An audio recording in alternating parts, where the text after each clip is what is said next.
Oh, percaya dan powerful sekali. Buzzer itu nyata. Contohnya jelasnya ya kayak gini ya. Dan ini beresiko video saya itu tidak lagi direkomendasikan sama YouTube sih. Tapi saya harus ngomong kayak gini dan ini memang jelas ini buzzer gitu ya. Dalam 1 bulan, di bulan Januari sampai ke Februari, ada masalah keuangan di Indonesia yang benar-benar wajib viral, yaitu apa? Cortex. Cortex. Itu adalah aplikasi pajak di mana 1,3 triliun sampai 1,6 triliun rupiah itu dikorbankan oleh negara untuk bisa mendapatkan aplikasi itu. Tapi aplikasi itu dari mulai penampilannya sampai kinerjanya luar biasa jelek. Saya mohon maaf ya, tanpa mengurangi rasa hormat saya pada yang bikinnya, tapi itu jelek banget. Mau ngedownload, mau ngunduh, mau masuk, mau login, mau ngeprint, mau apa semuanya. Silakan. Saya ngobrol sama begitu banyak pengusaha-pengusaha dan mereka semuanya mengeluh soal Cortex. Udah mah gitu, di hari pertama, hari kedua langsung down gitu. Saking gak kuatnya gitu. Nah, bayangin level nasional, Cortex itu bermasalahnya luar biasa. Ini orang-orang yang jadi wajib pajak 70 juta orang ngeluh. Tapi gak ada beritanya. Gak ada influencer yang berani ngomong. Gak ada berita yang berani tampil. Sekalinya cek sekarang, tandain sekarang. Cek sekarang Google. Cortex. Semuanya berita baik atau netral. Gak ada berita buruknya. Padahal itu keluhan 70 juta orang. Tapi semuanya baik. Menunjukkan apa?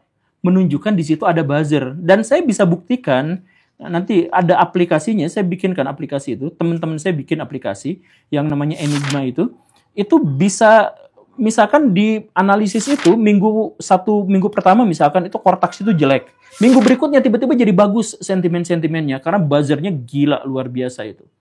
Gitu. Nah itu bukti adanya buzzer. Dan ya seperti yang saya bilang tadi Baraya, kalau misalkan kenapa banyak influencer yang nggak berani ngomong Cortex misalkan, indikasinya kalau misalkan sudah bahas itu tuh viewersnya jatuh turun.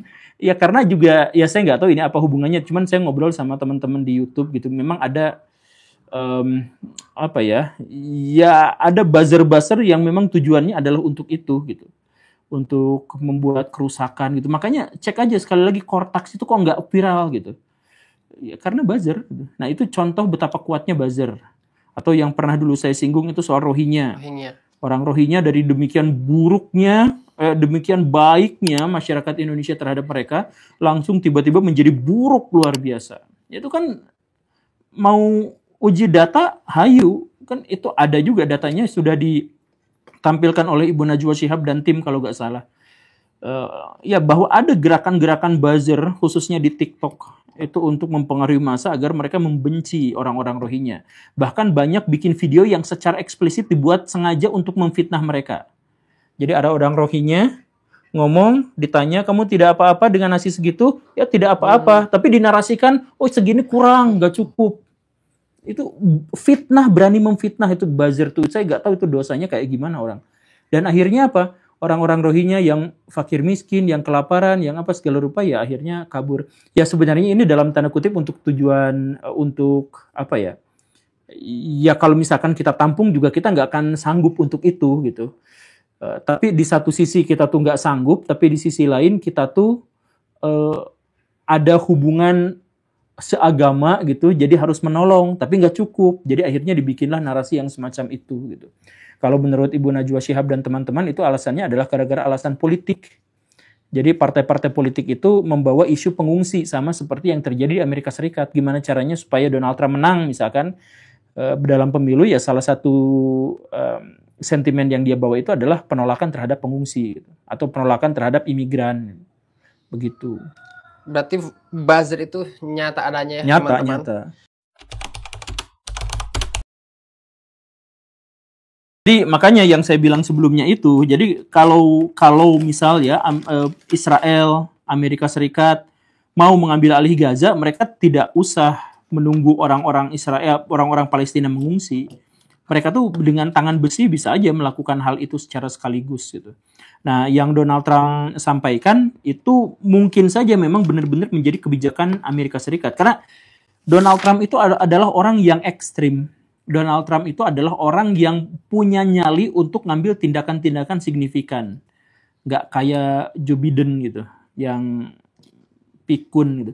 Nah, Donald Trump itu adalah orang yang kalau misalkan mau ya hayu, dan dia berani untuk berdiskusi, berani untuk tawar-menawar dan sebagainya. Termasuk dalam hal Gaza ini. Kan dia tuh sahabatnya, bukan sahabat sih, dia tuh adalah temennya orang Israel. Dan bagaimanapun harus diakui bahwa Donald Trump itu punya hubungan bisnis yang sangat kuat dengan orang-orang Yahudi. Itu juga harus dibenarkan. Nah, kan orang Israel itu sudah diancam sama Donald Trump. Tahu nggak ancamannya apa? Usaid saya bubarkan. Dan karena itu semua bantuan yang diserahkan Amerika Serikat ke luar negeri di seluruh dunia itu akan dihentikan. Usaid itu kan kemarin dibatalin. Itu sebenarnya adalah lembaga tukang bagi-bagi rezeki dari Amerika Serikat. Nah, sekarang sama Donald Trump tuh dipotong, diilangin gitu. Nah, termasuk juga anggaran yang biasanya diberikan kepada Israel itu juga akan terhenti. Nah, mungkin sebagai kompensasi karena si Donald Trump itu tidak ngasih bantuan kepada Israel, maka dia mengatakan bahwa udahlah Gaza sama saya aja dipegangnya gitu. Jadi ada tujuan jangka panjang gitu. Dan tentu saja kalau misalkan kita mau nyebut ya, wilayah Gaza itu kan walaupun sangat kecil dan sempit, itu tuh sangat strategis. Karena itu adalah wilayah yang ada di 3 benua sekaligus dan menghubungkan 2 laut sekaligus. Jadi bisa dibilang itu adalah kawasan paling strategis di dunia. Jadi kalau misalkan Gaza diambil alih oleh Amerika Serikat, itu Israel senang dan Amerika Serikat juga senangnya luar biasa. Kalau memang bisa seperti itu. Dan kalau misalkan kalau saya jadi Donald Trump, maka saya pun pasti akan melakukan hal yang sama. Karena ya iyalah, ngambil wilayah konflik, bayangin ada wilayah konflik antara Israel dan Palestina. Daripada kalian ribut terus, udah saya yang caplok. Ternyata itu adalah kawasan paling strategis di seluruh dunia, baik lewat jalur darat maupun jalur laut. Kan gitu. Jadi dari situ, kalau misalkan bikin pangkalan militer yang mengontrol wilayah Timur Tengah, Amerika bisa. Mengontrol perdagangan, Amerika bisa. Mengontrol energi dari situ, bisa. Mengontrol lalu lintas, perdagangan di situ juga bisa gitu. Oh, itu strategis sekali, luar biasa. Ya, untung saya bukan Trump ya. Anda guru gebul. Ya, tapi kalau misalkan Indonesia jadi adidaya gitu terus ngambil alih itu gitu gimana ya?